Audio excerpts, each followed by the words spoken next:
C'est fou à quel point les choses peuvent changer après plus de 30 saisons. Salut à tous, c'est Xavier, bienvenue sur Watch Mojo français. Aujourd'hui on se retrouve pour le top 10 des fois où les Simpsons se sont moqués de Disney. I, for one, salute our new corporate overlords. Now, family, put on the mouse ears. You only get one chance to make a first impression. Pour cette liste, on va passer en revue les scènes où les Simpsons ont parodié ou se sont gentiment moqués de leur grand patron.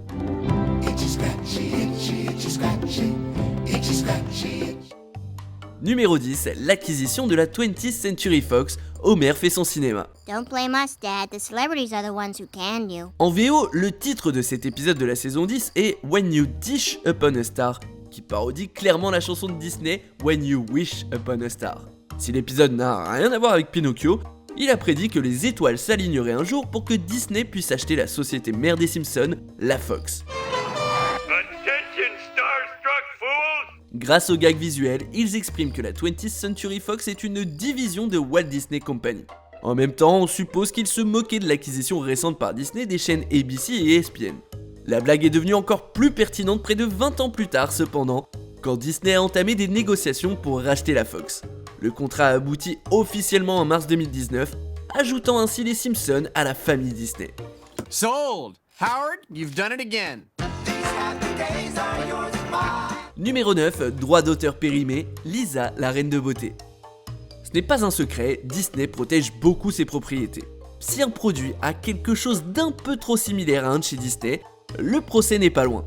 Du coup, quand le principal Skinner utilise le slogan « L'endroit le plus joyeux de la Terre » pour le slogan du carnaval de l'école, Disney menace de les poursuivre. The happiest place on earth is a registered Disneyland copyright. Well, gentlemen, it's just a small school carnival. And it's heading for a great big lawsuit. Ce que les avocats de chez Disney ignorent, c'est que Skinner était un béret vert dans l'armée américaine. Avant qu'un combat légal ne démarre, Skinner se lance dans un combat littéral qui envoie l'avocat et ses gardes du corps au tapis. Alors qu'un autre laquais de Disney tente de s'enfuir, Skinner l'envoie valser avec une valise à l'effigie de la souris. Copyright expired. Bien sûr, maintenant que Disney possède les Simpsons, il ne devrait pas y avoir de problème de droit d'auteur. Numéro 8, Shari Bobbins. Cet épisode parodie Mary Poppins de Disney presque à la perfection, même si Shari Bobbins affirme au préalable qu'elle est une création originale. Julie Andrews elle-même devait doubler cette version du personnage culte, mais les producteurs ont fini par donner le rôle à Maggie Roswell, la voix de Maud Flanders.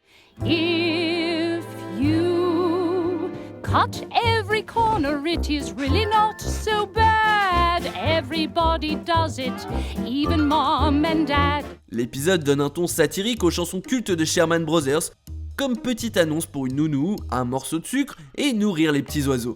Le concierge Willy joue Bert et Monsieur Burns vole tel un cerf-volant. I feel practically super duper fragically What's this strange sensation in my chest?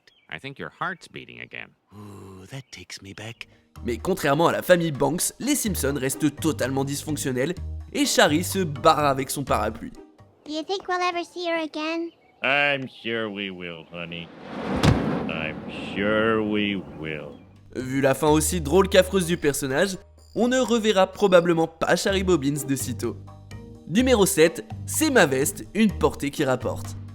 En plus de faire référence à la célèbre scène des spaghettis dans La Belle et le Clochard, cet épisode parodie les 101 Dalmatiens.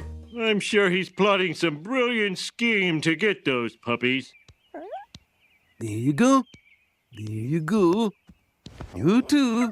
Quand les Simpsons se retrouvent avec 25 chiots, Monsieur Burns kidnappe les bébés pour en faire un smoking. Au lieu de chanter la chanson de Cruella d'Enfer, Burns s'emprunte des paroles à la chanson C'est la fête de La Belle et la Bête. See my vest, made from real gorilla chest. Feel this sweater, there's no better than authentic Irish setter. Malheureusement, ces chiots ne seront pas les premiers animaux à mourir au nom de la mode, puisque Monsieur Burns exhibe sa garde-robe remplie de coups de tortue, de sous-vêtements de grizzly et d'une veste réalisée à partir de poitrine de gorille. Burns chante cette chanson avec le même charisme joyeux que Lumière, ce qui va complètement à l'encontre du sujet lugubre et explicite. Sorry. Numéro 6, Disneyland, divers épisodes. Dans une adaptation pas si subtile des divers parcs Disney, Disneyland apparaît brièvement dans la saison 2. Le parc refait surface dans la saison 26 et cette fois, les scénaristes sont un peu plus cyniques en décrivant l'endroit comme le plus joyeux enfer de la Terre. Un périple en voiture est suivi de péripéties encore plus fastidieuses rien que pour rentrer dans le parc. I see land! Une fois à l'intérieur, les Simpsons vident leur porte-monnaie et subissent des attractions terriblement répétitives. I just want to sit down, but the line for the bench is too long. L'épisode a également attiré l'attention sur Disney et son acquisition de la franchise Star Wars, et sur leur volonté de faire de Pirates des Caraïbes un film plus politiquement correct. They revamped this ride because of massive complaints from 2 people. No means no. We know now. Une zone avec pour thème Springfield est actuellement présente dans les studios Universal, mais il serait terriblement ironique que les attractions Simpson apparaissent ensuite à Disneyland. Numéro 5, Mixar, Papa Furax, le film. Dans toutes les cérémonies des Oscars ou des Golden Globes, Pixar gagne presque toujours le prix du meilleur film animé. The creative team from Mixar. Pardon me. I have seen all of your movies except Cars. Quand le court-métrage de Bart est nommé pour un prix, il doit affronter un adversaire rude et puissant du nom de Mixar. L'un des dirigeants de Mixar est le portrait craché de John Lasseter, des lunettes au t-shirt hawaïen. Le personnel de Mixar n'est pas là pour se faire des potes et va jusqu'à enrôler Randy Newman pour chanter une chanson nommée « Je suis ton ennemi ». You better have 9 lives because we have 8 lives. Yes, you've got an enemy. Ils ont également une lampe géante, un monsieur carotte et un robot qui ressemble vachement à Wall-E. Le court-métrage de Mixar est nommé Condiment, un western en images de synthèse qui parodie la tendance qu'a Pixar à animer des objets et créer des mondes en abîme. Timmy's coming! Assume your positions! Et oui, l'épisode est antérieur à Sausage Party. Numéro 4, Epcot pour l'amour d'Edna. Soyons honnêtes, si vous faites un tour des parcs en Floride, Epcot n'est sûrement pas en haut de votre bucket list. Le centre Epcot des Simpsons ne se distingue pas vraiment d'Epcot, avec sa structure culte en forme de large géosphère. Homer s'ennuie à la seconde où il survole le parc, qui est présenté comme étant l'endroit où on va quand tout le reste est pris. La vision du futur du parc n'a apparemment pas été mise à jour depuis la fin des années 60, et ça se voit. The world of tomorrow. Don't walk, fly in your personal Eastern Airlines air buggy. Homer décide finalement de s'échapper pour aller à Disney World, même s'il est horrifié de voir des churros à 14 $.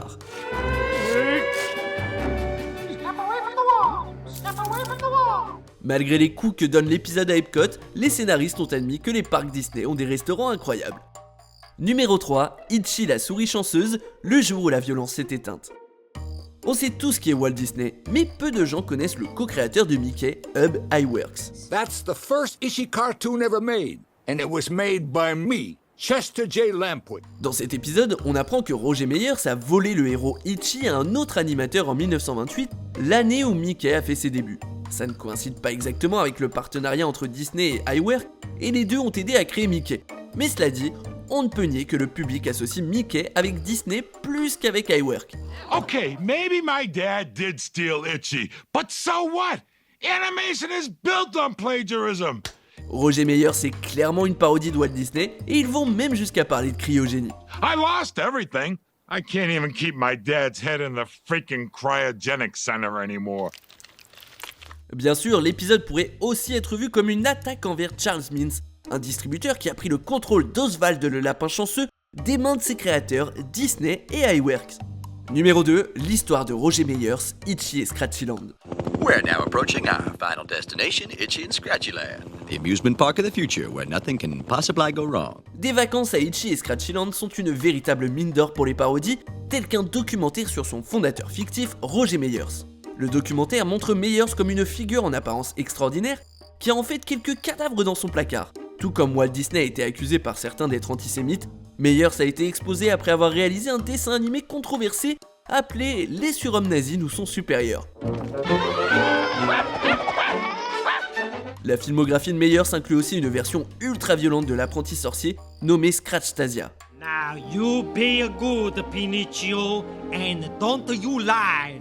Son film suivant est une parodie de Pinocchio nommée Pinicchio, qui est peut-être encore plus choquant que le roman original de Carlo Collodi. Un robot Scratchy dingue détruit l'écran à la fin du documentaire, mais on ne peut s'empêcher de se demander si Itchy et Scratchy ont reçu le même traitement que Bambi. Est-ce que vous pensez pas que certaines des entrées sont plus des hommages à Disney que des moqueries? En tout cas, ce n'est pas pire que lorsqu'ils se sont attaqués à la Fox. Par contre, faut bien admettre que le numéro 1 est plutôt dur. Alors passons en revue quelques mentions honorables et voyons la suite. You're listening to Radio Disney. The songs you love, rewritten for babies. Who left the milk out? Yuck! Yuck! Yuck! Yuck! Dad left the milk out! Yuck! Yuck! Yuck! Yuck! That's good satire. Hi ho hi, it's off to work, go hi. This song's not like any song you know. Ho hi, ho hi, ho hi, ho hi. What are you doing up there? Looking through people's luggage. I'm the mascot of an evil corporation. Here's their first cartoon together. Steamboat Itchy. No fear for me, no fear for you. I'll have a dog, you have one too. On arrive presque à la fin. N'oubliez pas que nous publions de nouvelles vidéos chaque jour, alors abonnez-vous et activez la petite cloche et les notifications sur téléphone pour ne rien rater. Numéro 1, Simba, salut l'artiste. Quand Lisa voit apparaître Gencive Sanglante dans le ciel, on a du mal à ne pas se rappeler de Mufasa qui parle à Simba. That was for you, Bleeding Gums. You've made an old jazz man happy, Lisa. You must avenge my death, Kimba. I mean, Simba. Et d'ailleurs, Mufasa apparaît aux côtés de Gencive Sanglante avec Dark Vador et James Earl Jones. Si la parodie du Roi Lion est évidente, une blague a pu vous échapper. Mufasa dit Kimba au lieu de Simba par accident. Les fans d'animation y verront une référence à Kimba du Roi Léo, une série d'animation des années 60 qui partage des points communs hallucinants avec le film de Disney. Kimba, Kimba, Kimba, Kimba, Kimba, Kimba. Les réalisateurs du Roi Lion, Roger Allers et Rob Minkoff, affirment qu'ils ne savaient rien de l'animé en faisant leur film, mais ce moment semble suggérer que Disney le connaissait peut-être. Be a boy and you can call it Kimba. Kimba, son of Caesar. Vous êtes d'accord avec notre sélection ? Dites-le moi en commentaire et checkez cette autre super vidéo de Watch Mojo français.